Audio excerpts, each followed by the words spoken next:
தனுசு ராசி நண்பர்கள், குரு பகவானுடைய ஆதிக்கத்தில் பிறந்தவர்கள். பொதுவா உங்களை யாரும் ஏமாற்றவும் முடியாது, நீங்க ஏமாறவும் மாட்டீங்க. இவங்க நம்மளை ஏமாத்துறாங்க தெரிஞ்சாவே அழகா நவந்துடுவீங்க.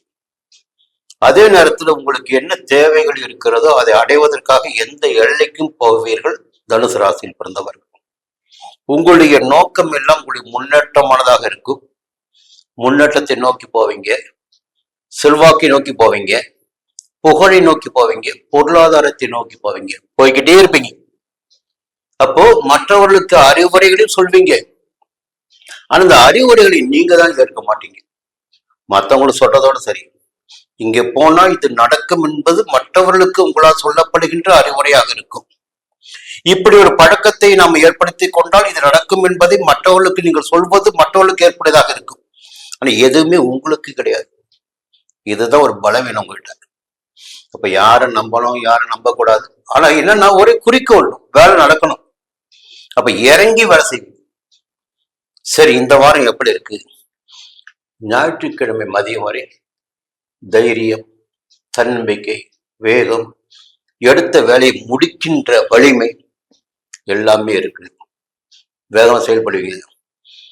ஞாயிற்றுக்கிழமை மதியம் தொடங்கி திங்கட்கிழமை செவ்வாய்க்கிழமை வரையில் உங்களுடைய வேலையில் வேகம் இருக்கும்.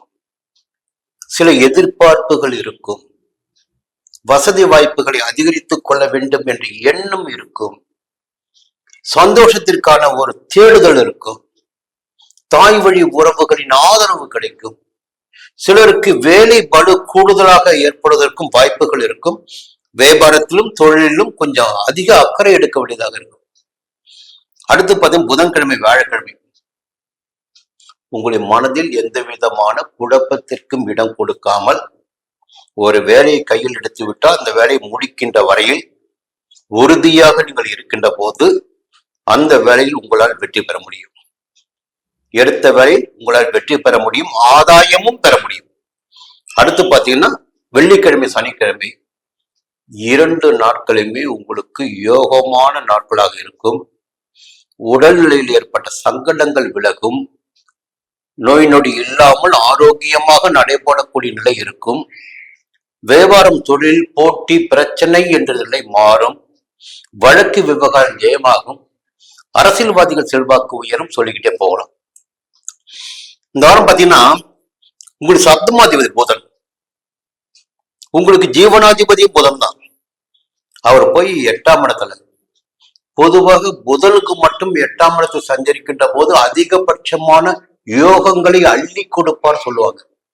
ஒரு புதிய ஒப்பந்தம், எதிர்பார்த்திருந்த பணம் கைக்கு வருவது, எதிர்பாராத வரவும் கைக்கு வருவது, செல்வம் செல்வாக்கு அந்தஸ்து எல்லாம் கிடைப்பது, அரசு ரீதியாக எதிர்பார்த்த ஒப்பந்தம் கிடைப்பது, புதிய இடம் வீடு வாங்குவது போன்ற முயற்சிகள் எல்லாம் 8ஆம் இடத்து புதன் முடித்து கொடுப்பார். இது ஒரு ஆதாயமான நிலை உங்களுக்கு. இன்னொரு பக்கம் பார்த்தீங்கன்னா 3ஆம் இடமான சகாயஸ்தானத்தில் ராகு பகவான், யோகக்காரகன் போகக்காரன் ராகு 3ஆம் இடத்துல. அப்ப எடுக்கின்ற முயற்சிகள் எதுவாக இருந்தாலும் அந்த முயற்சிகள் வெற்றியாகும். நினைத்த காரியங்கள் நடந்தேறும். தடைப்பட்ட வேலைகள் முடிவிற்கு வரும். இன்னொரு பக்கம் பார்த்தீங்கன்னா சப்தமஸ்தானத்து செவ்வாய். செவ்வாய் என்ன பண்ணுவாங்கன்னா பூர்வ புண்ணியாதிபதி விரையாதிபதி உங்களுக்கு செவ்வாய் தான். அந்த செவ்வாய் ராசியை பார்க்கின்ற போது என்ன ஆகுன்னா உங்களிடம் ஒரு வேகம் இருக்கும், தன்னம்பிக்கை இருக்கும், தைரியமாக செயல்படக்கூடிய நிலை என்பது உங்களுக்கு இயல்பாவே வந்துடும். யாரை பத்தியும் கவலைப்பட மாட்டீங்க, யாரை பத்தியும் கவலைப்பட மாட்டீங்க. ஒரு வேலையை எடுத்துட்டா வேலை உறுதியா இருப்பீங்க. சூரியன் 8ஆம் இடத்துல, குருவும் 8ஆம் இடத்துல அசமனமாய் இருக்கிறார். சூரியன் 8ஆம் இடத்தில் சஞ்சரிக்கின்ற போது அரசு வேலையில் இருப்பவர்கள் முடிந்தவரை நிதானமாக செயல்படுவது நன்மை அளிக்கும். தன்னுடைய அதிகார வரம்பிற்கு உட்பட்ட எந்த ஒரு வேலையிலும் ஈடுபாடு கொள்ள வேண்டாம். வேறு ஆசைகளுக்கு இடம் கொடுக்க வேண்டாம். மேலதிகாரி என்ன சொல்றாரோ அதை மட்டும் கேட்டு செஞ்சுட்டு போயிடுங்க. புரியுங்களா? நீங்க உங்களுடைய ஆதாயத்திற்காகவோ வேண்டியவர்கள் வேண்டாதவர்கள் என்பதற்காகவோ எந்த விதமான வேலையில் மாற்றங்களை செய்து கொள்ள வேண்டாம். எது செய்ய வேண்டுமோ, எது விதிக்கப்பட்டு இருக்கிறதோ, எது விதியோ அதன்படி செய்து விட்டால் எந்த விதமான பிரச்சனைகளும் உங்களை நெருங்காது. தொழில் செய்து வரப்பொருள் பார்த்து கணக்கு வழக்கில் கொஞ்சம் கவனமா இருங்க. கணக்கு வழக்கு கவனமா இருங்க, நன்மை உண்டாக்கும். சுக்கிரன் 10ஆம் இடத்துல ஒரு ஆடம்பர செலவு, வாழ்க்கை துணைக்காக செலவு, இல்ல தோழிக்காக செலவு, நட்புக்காக செலவு, இப்படியெல்லாம் செலவுகள் ஏற்படுவதற்கும் வாய்ப்புகள் இருக்கிறது. கவனமா இருங்க. இறையருள் உங்களை பாதுகாத்து கொண்டு இருக்கும். பெரியவருடைய துணை உங்களுக்கு இருந்து கொண்டு இருக்கும். இந்த நேரத்தில் 4ஆம் இடத்தில் சஞ்சரிக்கின்ற சனி வக்ரம் அடைந்திருக்கிறார். அது நல்ல விஷயம்.